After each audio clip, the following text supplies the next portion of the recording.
Welcome back for another deep dive. Today, we're going to be looking at something a little different. Swimming. Oh, The yeah. thing we do at the beach, the pool, maybe even the bathtub. But what we're really going to be diving into is the fact that so many people around the world can't swim. Yeah. It's something we really take for granted, especially in places where swimming is just a normal part of life. Mm. But the reality is that a huge amount of the global population just doesn't have that skill. Yeah. And to understand just how big this is, we're going to be looking at data from the Lloyd's Register Foundation World Risk Poll. Okay. This was conducted by Gallup back in 2019, and it surveyed over 150,000 people in 142 countries. Wow. So that's a massive sample size. It gives us a really good picture of what's happening globally. Yeah. And one of the most striking things that comes out of this data is just how widespread the inability to swim really is. Globally, 55% of adults 15 and older can't swim without help. Wow. So that's over half the adults on the planet. So basically, if you're in a room with two people, statistically, one of them wouldn't be able to swim. Exactly. That's kind of mind-blowing. And, it's easy to assume that this is mainly an issue in lower-income countries, but the data is more complicated than that. Yeah, you're right. It's not that simple. While it's true that inability to swim is highest in low-income countries, a startling 72%. Wow. The numbers are still really high in lower middle and upper middle income countries, too. Right. Around 60%. So it's not just a developing world problem. Right. So even in wealthier nations where you might expect more access to pools and swimming lessons, there's still a big chunk of the population that can't swim. Yeah, exactly. Yeah. Even in high-income countries, nearly 1 in 4 adults can't swim. Wow. 24%. And this raises some interesting questions about why this is. Even when there are more resources available, is it lack of access to swimming facilities? Could it be cultural factors? I'm curious about that. What kind of cultural factors could be at play here? Well, in some cultures, swimming just might not be a common activity, especially for women. Right. There might be traditional beliefs or social pressures that sort of discourage it. So it's not just about having access to pools and lessons, but also about how swimming is viewed in different societies, especially for women. Yeah, and this actually leads us to one of the most striking findings from the World Risk Poll, which is the huge gender gap when it comes to swimming ability. Globally, only 32% of women can swim without assistance, compared to 57% of men. That's a big gap. More than 25%. So for every 10 women, only about 3 can swim. Yeah, that's right. That's pretty wild. It is, and what makes it even more significant is that this gap persists across all income levels. It's narrowest in high-income regions, but it's still there. So even in wealthier countries where you might expect more opportunities to learn, women are still much less likely to be able to swim. That is fascinating. And it kind of makes you wonder why. What are the underlying reasons for this? Well, as we've touched on, cultural norms are likely playing a big role. In a lot of parts of the world, traditional beliefs and gender roles can limit what women are allowed to do, and that includes things like swimming. So it's not just about physical access to pools or lessons, but also about these societal ideas about what women are supposed to do or not do. Exactly. But cultural norms are just one piece of the puzzle. Access to resources and infrastructure is another big factor. In a lot of lower-income countries, swimming pools and safe swimming areas just aren't readily available, especially in rural areas or for poorer communities. And this lack of access is going to disproportionately affect women and girls who already may face barriers to education and recreational activities. So we've got this complex interaction between cultural expectations, economic disparities, and access to resources, and they all contribute to this gender gap in swimming ability. It's not just one thing, but a whole bunch of factors. Exactly. And to really get a full picture of this, we need to look at how these factors play out in different regions around the world. Okay, so where do we see the biggest differences based on geography? Well, the World Risk Poll data shows that the gender gap in swimming ability is widest in Central Asia, like a staggering 48 percentage point difference between men and women. Oh. That means that for every 100 men who can swim, only about 52 women can. That's almost a 50% difference. Yeah. What about other parts of the world? Latin America and the Caribbean also have a really significant gender gap, a 38-point difference. So again, we're seeing these massive gaps in regions where traditional gender roles might be more ingrained. Right. But on the other end of the spectrum, you see a much smaller gap in northern Western Europe and Australia and New Zealand. Only about 4 percentage points difference there. Wow, that's a big difference compared to Central Asia and Latin America. What could be contributing to that? Well, these regions tend to have more egalitarian gender norms, more support for women participating in sports and recreation, and there's generally better access to swim-in facilities and lessons. So it seems like cultural context really shapes the opportunities for women to learn to swim. But this is just the start. There's so much more to dig into here, especially when we consider what it means in the real world to not be able to swim. Absolutely. We've just scratched the surface, but now it's time to dive deeper into why these statistics exist and what they mean for people all over the world. So we've seen just how common it is for people to not be able to swim, Right. and how this is tied to things like gender, culture, and resources. But one of the things that's really concerning is that not being able to swim has some very real consequences. Yeah, we can't just look at these statistics on their own right. We have to think about the actual impact on people. And one of the most serious is the risk of drowning. Exactly.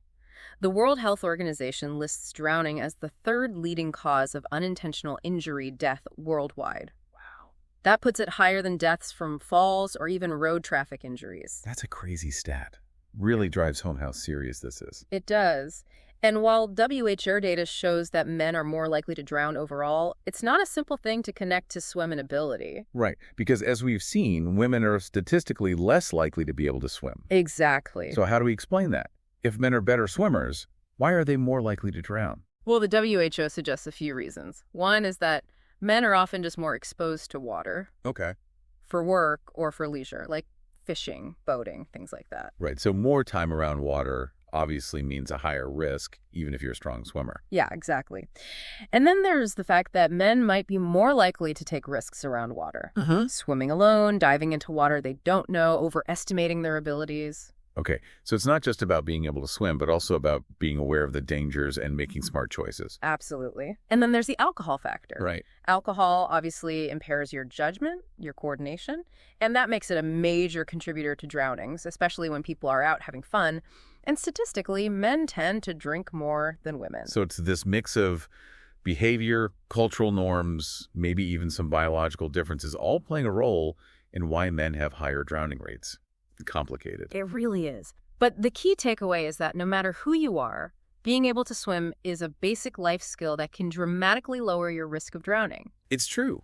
It's a reminder that something as simple as learning to swim can actually save your life. Exactly. And that's why we need to start thinking about swimming as more than just a hobby or a sport. It's an essential skill that everyone should have access to, no matter who they are, where they come from, or what they believe. Right. It's about changing our perspective and seeing swimming for what it is. Yeah. Something that can have a huge impact on safety and well-being. Now, going back to those regional differences in swimming ability that we were talking about earlier, we mentioned the gender gap is widest in Central Asia. Yeah, that 48% difference is a big deal. It is. And while it's tough to say for sure what's causing this huge gap, it's worth thinking about the history and the culture of the region. Okay. Central Asia has a long history of cultural norms and traditions that have often kept women from participating in public life. And that includes things like sports and recreation. So swimming might be seen as something men do, and women might feel pressure or even be prevented from learning. Exactly. And it's not just a theory. There's an example from Afghanistan that really highlights this. Under the Taliban, women were forbidden from swimming, among many other restrictions. And even after the Taliban were gone, swimming is still mainly a male activity in Afghanistan. Wow, that's a really powerful example of how politics and culture can directly affect whether women can even learn to swim. It's a reminder that this isn't just about numbers, it's about real people and their lives. Absolutely. It shows just how important it is to look at the bigger picture when we're trying to understand these complicated issues. So what about those other regions with big gender gaps, like Yeah. Latin America and the Caribbean? What's going on there? Well, in some parts of Latin America, traditional beliefs about modesty and how women should behave are really strong. And that can discourage participation in activities like swimming, which can be seen as inappropriate or revealing. So even if there are pools, women might not feel comfortable using them or learning to swim because of that. Right. And there are practical things, too, like being able to afford swimwear or get to swim in facilities, which can be a problem for women in low-income communities. It sounds like it's this combination of cultural expectations, economic limitations, and logistical hurdles that all add up to the gender gap in swimming ability we see in that region. Exactly. And these factors aren't unique to Latin America. We see similar things happening around the world where social norms, economic inequality, and limited resources create obstacles for women and girls. So to address this gender gap, we need a multi-pronged approach. Yeah. We can't just build more pools and offer lessons. We need to look at the bigger picture and deal with the underlying barriers. Exactly. It's about promoting gender equality, challenging harmful norms, and creating supportive environments where women and girls feel safe and empowered to learn to swim. Okay, so let's switch gears for a second and talk about those regions where the gender gap is much smaller, like Northern Western Europe and Australia, New Zealand. What can we learn from them? Well, as we mentioned earlier, those regions tend to have more equal gender norms and more support for women in sports and recreation. And there's a strong emphasis on swimming as a vital life skill, which you see in the wide availability of swimming lessons in public pools. So it's a mix of cultural attitudes and practical steps that have helped create a more level playing field in those places. Exactly. And there are some cool examples of specific initiatives that have been successful in those regions. Like in some Scandinavian countries, they have programs that focus on immigrant women and girls, Okay. recognizing that they may face additional challenges in learning to swim because of cultural differences or language barriers. That's a great example of how targeted outreach and understanding different cultures can make a real difference. Absolutely. And in Australia, there's a national program called Swim and Survive that's been going on for decades. It's actually part of the school curriculum. Wow. So basically, every kid in Australia learns water safety and basic swimming skills from a young age. That's a great program. Making swimming part of school normalizes it for both boys and girls. It means everyone has a chance to learn these life-saving skills. Exactly. These are just a few examples of the many creative approaches being used around the world to encourage swimming and water safety. It's encouraging to see that progress is being made. But it's clear we still have a long way to go, especially in those places where the gender gap remains a serious issue. You're right, we've covered a lot of ground, but this is really just the beginning of the conversation. For sure. We've explored what swimming ability looks like around the world.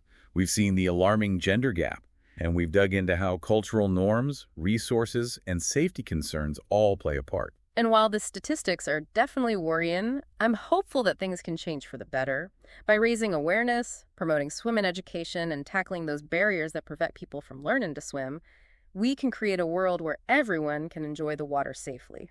I like your optimism. And listeners, remember, this is just the start of the discussion. We encourage you to keep learning about this, to think about what's happening in your own communities, and to consider how you can help make swimming more accessible and safe for everyone. Absolutely. Every voice, every action can make a difference. We'll be back after a quick break to wrap up this deep dive with some final thoughts and a challenge for you, our listeners. Stay tuned. All right, we are back and ready to wrap up our deep dive into the world of swimming.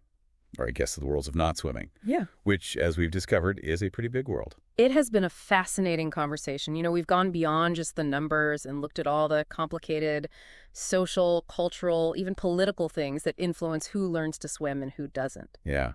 I think the thing that really struck me is how something we take for granted, being able to swim, can actually tell us so much about bigger problems in society, like gender inequality and access to basic resources. That's so true. It makes you realize that even simple things can reveal a lot about the world if we just pay attention. Right.